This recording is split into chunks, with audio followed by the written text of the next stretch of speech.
Israel বাহিনী কর্তৃক এবং আমেরিকার মদতপুষ্ট ইহুদিবাসী ইসরায়েল, ফিলিস্তিন এবং গাজার মুসলমানদের উপর যে নির্মম নির্যাতন চালাচ্ছে, সেটা সারা পৃথিবীর মুসলমানদের হৃদয়ে যে রক্তক্ষরণ, তার এই অংশ বিশেষ আমরা হাতীবান্ধার মুসলমানরা ঐক্যবদ্ধ হয়ে মাঠে নেমেছি এবং এই হাজার হাজার কিলোমিটার দূর থেকে আমরা জানিয়ে দিতে চাই পৃথিবীর সারা মুসলিম উম্মাহ এক এবং একত্রিত।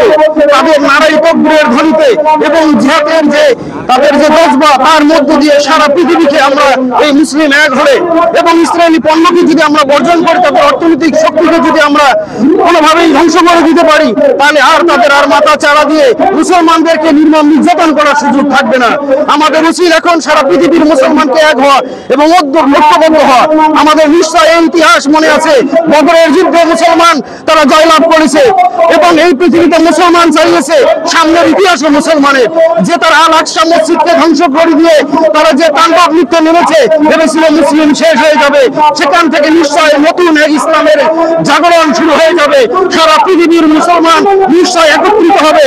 মুসলমান এক থাকার নয়, মুসলমান আলাদা হওয়ার কোনো জায়গা নয়, মুসলমান একত্রিত হবে এবং ওই আল আকসা থেকে আমাদের নতুন ইসলামের বিপ্লব শুরু হবে, যে বিপ্লবের মধ্য দিয়ে আবার নতুন করে সারা পৃথিবীতে মুসলমানের শাসন ক্ষমতা কায়েম হবে। সেই দিনের অপেক্ষায় আমরা নতুন ইসলাম এবং নতুন মুসলমানদের সেই জাগরণে জাগরিত সবাইকে ধন্যবাদ।